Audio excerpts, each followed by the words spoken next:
What's happening, everyone? Welcome back to another action-packed edition of CPA Reviewed, the unofficial podcast of the CPA exam. Happy Thursday to you.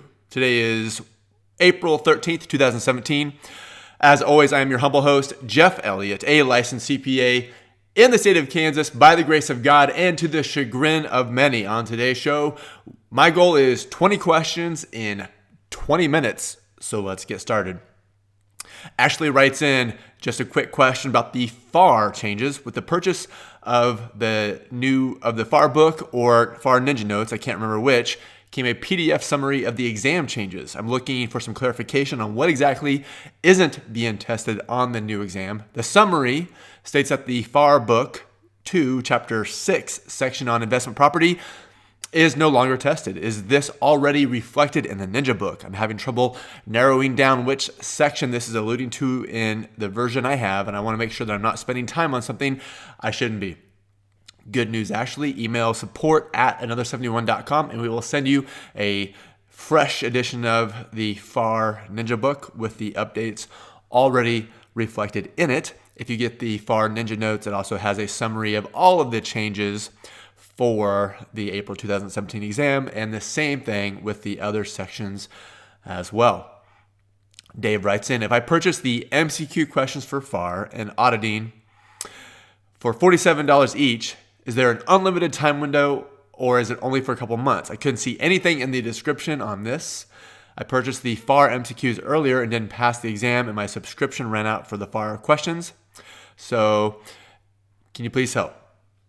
The FAR and audit, the MCQs are $47 currently, and that comes with 3 months of access. So we decided to charge you a lower rate up front instead of forcing you to pay for retakes that you might not need. Elizabeth says, how much time would the 10-point combo be for all sections? Please let me know. Currently, it is $12.97 for the complete 10-point combo. That comes with everything you need to pass the CPA exam. Full lecture videos, cram videos, full textbook, MCQs, Sims, mobile flashcards, study notes, study audio, and everything that will make your life just a little bit less miserable as you study for the CPA exam. It's also probably the lowest price on the market for a complete CPA review course. Phil says, Jeff, this is in response to the person who asked if they were too old for the CPA exam. I'm over 50 and I'm taking my exams now. I just missed reg by one question. You are never too old to pass. That is true, Phil. There are plenty of people on the another71.com forum that are over the age of 40, and this is in response to a question that was about, is 34 too old to pass? No, it's not too old to pass. The average age of a CPA exam candidate is 29, and so there are plenty of people in their 40s and even 50s and even 60s taking the exam. And it says, hi, Jeff, I just bought the FAR 10-point combo. I don't know quite where to start. Do you have a guide that can help me on what steps to take to get started in studying? Sure thing. I actually made a long video. It's not a big video. It's a long video about it. And it's pretty comprehensive. It's less than 20 minutes, but it walks you through how to pass using the NINJ materials. Go to another71.com and it's pass the CPA exam. So it's hyphenated between each word. Another71.com, pass the CPA exam, hyphenated in between each word. And it's also the top post at another71.com on the front page. Make it easier for you as well.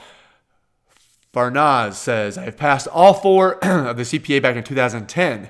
I'm now studying for the CPA license from Virginia, and I have a couple of questions.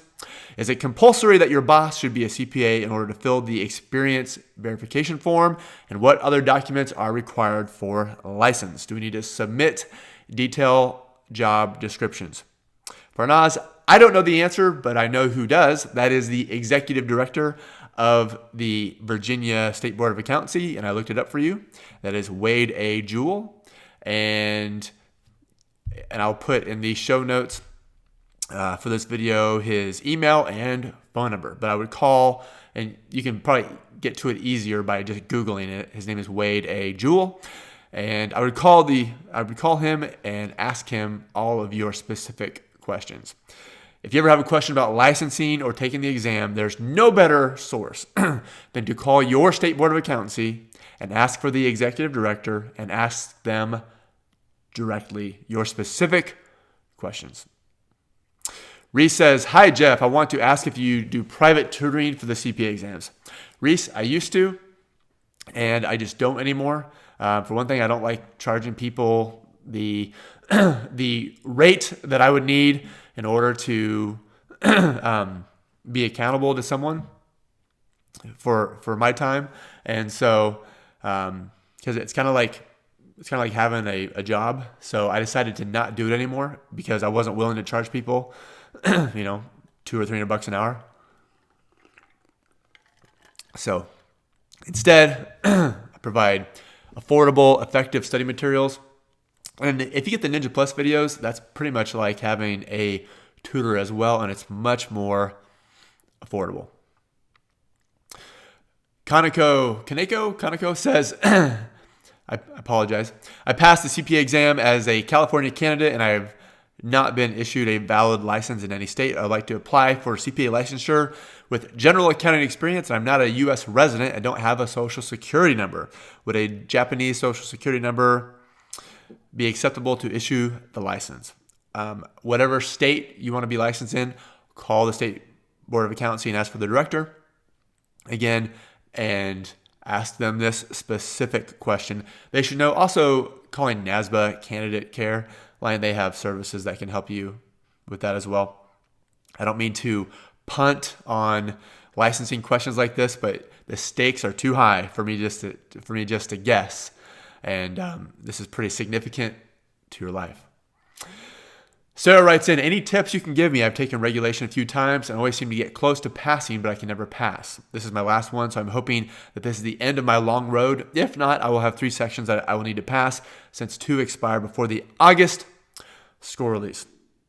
Well, I actually wrote back to Sarah and asked her specifically what material she was using. She's using a Wiley book and NINJ MCQ, so she's taken regulation 3 times, and my recommendation is to get a cram of some sort, either a cram from another review provider, or maybe get like Ninja Notes and Ninja Plus, and because she has 2 weeks before her exam, you need to add some other materials. The stakes are too high, and if you just continue doing what you're going to do, you're going to end up losing your sections for sure. So you need to switch things up. You need to get like a cram or 10-point combo. You probably don't have time for the 10-point combo, but definitely Ninja Notes and Ninja Plus and Ninja MCQ. And I would probably don't even get Ninja Plus. I would rewrite the Ninja Notes at least twice before your exam and do so many Ninja MCQs that you hate life and hate me and hate the word ninja, and then go in there and get your training score up to into the mid 80s and then pass. That's what I would do. Apurva, says, "I was wondering if anyone can help me with my situation. I've already taken auditing and BEC in February. I did not pass. My preparation was not up to the mark. I will be flying back to my country on the 25th of April. Should I do Ninja MCQs for both auditing and BEC? I need to pass these 2 exams. If you're investing that much time and money and flying to the U.S., you need to add other materials as well. At a minimum, get the Ninja book or maybe some other courses, Cram or Ninja Blitz or something like that.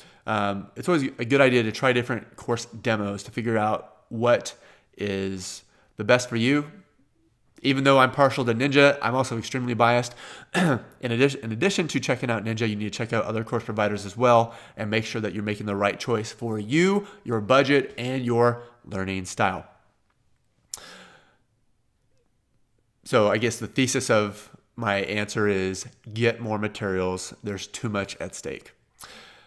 Jessica says, "I just read your CPA exam survival guide ebook, and I'm so glad I did. I was about to pay for a competitor's product that was over $500 that supposedly gave you how-tos on how to study and pass. I still think it might be it had too much internet marketing fluff thrown into it." Enough about that. I have a few quick questions about your CPA exam material. Do you recommend purchasing the 10-point combo package if I don't have any materials from the other guys? Yes, but I am extremely biased. I would check out other course demos as well. Should I pick up the study material now that I'm still getting the required hours to sit? No, I would not get your materials until you are 8 weeks out from your exam. So if you're using the NINJ materials, you don't have to worry about a lead time. If you're using someone else's materials and have to mail you stuff, make sure you order it 9 weeks out from your exam so you can begin studying 8 weeks out from your exam. And for now, I would not buy materials until you're ready to start studying. Third question, people pass only using NINJ materials. I love to support the little guys more than the big corporations. Yes, plenty of people pass using the NINJ materials. It's comprehensive and complete, but it's not the phone book that other courses have. However, I would say, just anecdotally, most people who use NINJ materials probably have already purchased a course and hear about NINJ later, and so use it as a supplement. Probably the most people who use NINJ as their primary course failed with another course and are using it for a retake. That would be my guess. But yeah, plenty of people pass using only NINJ materials. And final question from Jessica, can you elaborate on the reasons on why not to pick another state besides your current state? North Carolina is a lot harder to qualify to sit for the exam, so I was looking into Pennsylvania. Well, I think some states have more lax requirements for actually sitting and taking the exam, but I think all states are pretty much uniform in getting your certificate and definitely your license. So they all require 150 hours to get your license, and then they all have different work requirements, but more and more states are becoming more and more uniform, and with reciprocity, you never know what state you're going to need to move to in the future. So I would just stick to your home state if at all possible. The one exception would be if you're not going to get licensed and you just want to pass the exam and get your certificate just to put it like on your resume, then that might be a little bit different. But if you plan on getting your license, then I would take the harder route. Okay, going to the another71.com forum. I recently opened up an Ask Jeff in the forum. So it's Ask Jeff forum inbox. So you can leave a question there, or you can also leave a question the traditional way at the top of another71.com. Click Ask Jeff, and it will get there as well. So going to the another71.com forum Ask Jeff section, Meso writes in, I have to retake BEC, which I failed in March 2017. With the changes, which section do you think can be done by the end of May between BEC and auditing and working full time? I've never taken auditing before. So Meso has to retake BEC. And which section can you retake by the end of May? Well, it's mid-April now. And if you take BEC, so study for BEC 3 to 4 weeks, I'm assuming that you've already been studying. So take it early May and then take auditing late May. Certainly doable. I procrastinated enough to where I had to pass auditing in 2 weeks because I was going to lose my NTS. So I had to pass auditing in 2 weeks because naturally, who wants to study for auditing for 6 weeks? So I took the 2-week route. I messed around for the other 4. Coincidentally, I used the BISC materials to pass auditing in 2 weeks, and NINJ now owns the BISC materials. So there's a little marketing plug in there. So auditing is definitely doable in 2 weeks. It's definitely not ideal. It's definitely not a best practice. Your CPA review instructors are probably fainting hearing that I'm saying studying for auditing in 2 weeks. It's not ideal, and you shouldn't do it under normal circumstances, but these are not normal circumstances. Ashley says, I know many super competent accountants that pass 3 out of 3 exams and then fail auditing, even though they admit that FAR and regulation was much more difficult. Auditing is my last exam. With the hard score release schedule, it worries me. Why is auditing known as a tricky exam? The other exams are more black and white. economic concepts are economic concepts. FAR governmental accounting rules are just that. Regulation, tax law, business law, black and white, cut and dry. It is what it is. Auditing is more subjective, and auditing is relative. So on the auditing exam, you will find that there are two answers that seem like they could be right. You have to pick the best answer. Auditing is also relative. Everything is relative. Everything is relative to the auditor's tolerance for risk, for the level of internal control. So if the internal control is weaker, then they have to do more substantive procedures. I always struggle with saying that word, substantive procedures. I'm sure I'll butcher it again in this podcast. And so everything is relative and it's subjective. And so it's a different type of exam. You kind of have to think about it. And so that's why some people struggle with it more, I believe. Skynet says, will the Cubs win the World Series again? Yes, but not this year. The Royals will win this year. And then the Cubs will alternate. The Royals and the Cubs will alternate each year, winning the World Series until Christ returns. Holly says, what are the new recommendations? Hey, it's Easter, I can say that. What are the new recommendations of hours? I'm so offended, Jeff, that you said that. What are the new recommendations of hours needed to study each part? So this is in light of the new exam. I don't think the study hours have changed any. BEC is a longer exam, but the material hasn't changed. And so I still say 7 to 8 weeks for FAR, 7 to 8 weeks for regulation, 6 to 7 weeks for auditing, 6 to 7 weeks for BEC. I don't think it's changed at all. Queen CPA says, curious if the TBS, the task-based simulations, will be adaptive since there are now 3 sim testlets. I did not know, so I reached out to the AICPA examinations team directly, and they said the simulations are not adaptive.